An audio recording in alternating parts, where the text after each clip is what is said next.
is realizing that the situation in Paris and outside of France, it's becoming very tense for him. People are becoming bolder and bolder. He actually tried to go with his family to a mass, a Catholic mass, and he tried to go to a priest that was not a swearing priest, that was loyal to the revolution. And people were insulting him. People were insulting his family and his children and throwing things. And it's probably the first time that he is getting direct insults, the hatred of the people. You think about the Women's March on Versailles, they still loved him and wanted him to come to Paris to be among them. And now it's like, how could you do this? You're an enemy of the revolution.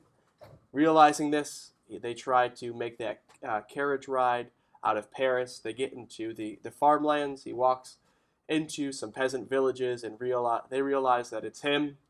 They hold him and they forcibly return to Paris. We have the Declaration of Pillnitz, in which Prussia and both Austria pledged to declare war with France if Louis XVI is threatened, injured, or hurt, or really anyone in the royal family. This revolution to the established order in other places in Europe looks like a cancer. And this cancer of democracy and equality is going to spread and topple us. So they see it as a direct threat. And Louis's wife is Austrian. She is the sister of the Austrian King Leopold II. So it's like, hey, don't touch my sister. You touch my sister, I'm going to slaughter all of you. Don't do that.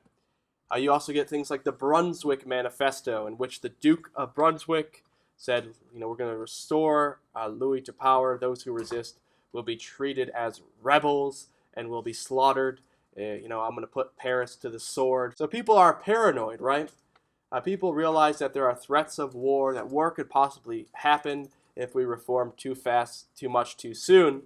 And during the radical phase of the French Revolution, there are French revolutionary wars. They are fighting against Prussia. They're fighting against Austria. There's times in which Prussia and Austria are winning, and they're starting to get closer and closer to Paris, which will result in some radical violence that we'll look to in a moment. Note that at this time, France is governed by no longer the National Assembly. The National Assembly dissolved itself after it created the Constitution, and now they were into the Legislative Assembly, which you have just about universal suffrage for men, meaning just about all men in France can vote, and those who served in the National Assembly were ineligible to serve in the Legislative Assembly. They thought in order to have a healthy republic-type government, you needed rotation in office. So that way, you needed to get fresh blood, new people in there in order to get their ideas heard. So the people who are most experienced in ruling in statecraft no longer can serve. Are you going to have people rise up that are more radical, more opportunists, from different classes and want faster radical change in this legislative assembly? And with this legislative assembly, this is actually where we get the right and left wing that people talk about today. You can see the way that the assembly is actually situated. The right wing was the conservative wing, where conservative monarchists, constitutional monarchists, maybe slow liberal reformers sat. And then on the far left wing were the Jacobins, those who wanted to maybe confiscate and give away property, wanted radical change, wanted not just equality under the law, but equal kind of access to food and maybe access to security and other things. And then you can see that there's a whole sea of moderates in between them.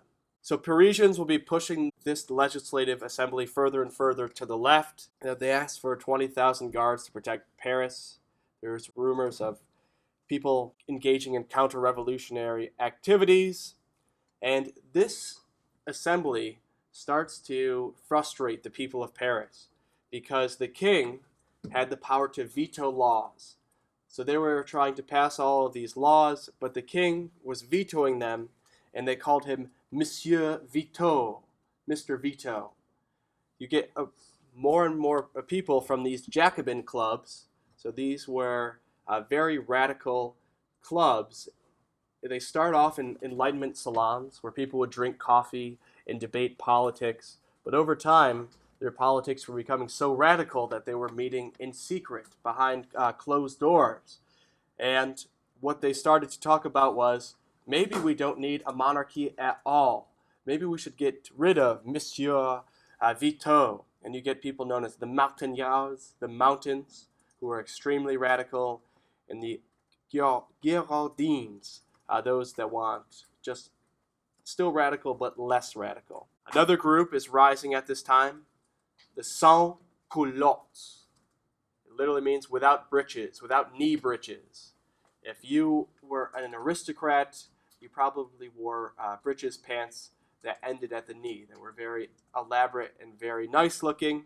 But the sans culottes, they were pro-revolutionary working class men who didn't have too much wealth, that wore simple working class clothing, was a symbol of their status. And their wives were known as the sans jupons, the women without petticoats, that were also very much engaged in these politics. And these sans culottes and these Jacobite clubs marching on the royal palace, storming the royal palace, killing the royal guards, taking the royal family, putting them in prison, and then trying to form a new government. Frustrated, they take it over, and now they're saying, us lower class, we are going to run the show. We are going to be the ones making the change. Another thing that happens in August is that you have the Prussians, the Austrians, they're winning the war against revolutionary France. They realize what's going on. They want to get rid of this revolutionary government, get King Louis back in power, establish the conservative order. And what ends up happening is that these revolutionaries, when they take over, they're very paranoid. They've arrested all of their political enemies, throw them in prison, and when the Prussians and the Austrians are about 150 miles from Paris, there's a possibility that the city of Paris will fall to the Prussians and the Austrians.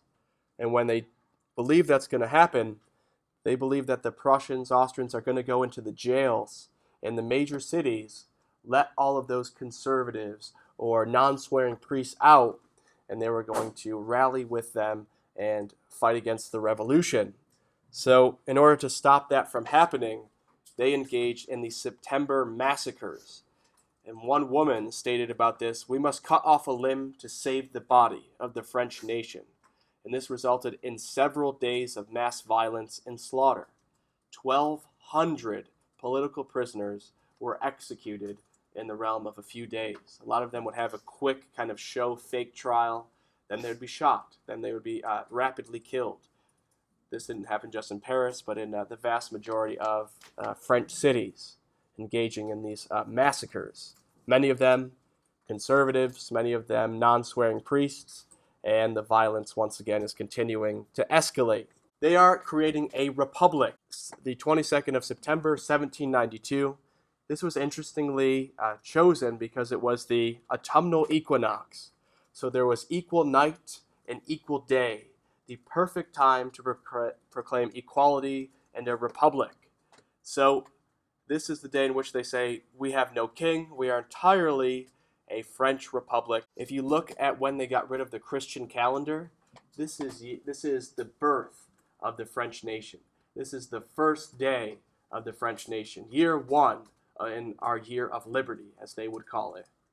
So you know how people say BC, before Christ, or AD, Anno Domini, in the year of our Lord? They, in their calendar, would say in the year of liberty, or the year before liberty, which is interesting to think about. And this was kind of a joyous time. There were some victories against Prussia, but this national convention, this new legislature that's going to form, is much, much more radical than anything that came before it.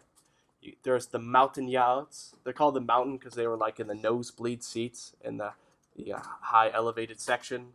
There was the Plain, so kind of the moderates, also called the Marsh in order to insult them. And then the Girondins, those are the moderates, but also, say by National Assembly standards, very radical still. Ryan? So what happened to the Legislative Assembly? It's disbanded after they take over, and now they are going to hold this new national convention. Yes. Anyone know Thomas Paine? Excellent. So he fought, he was in the American Revolution. He wrote Common Sense. he was actually elected to the National Convention.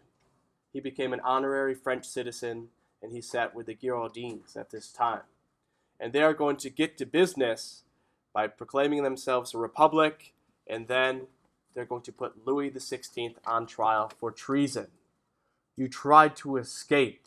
You mustered foreign troops. You've been talking to foreign kings and queens to try to save you. You are enemy of the French people and the French Republic, and we'll see how that plays out next time we chat.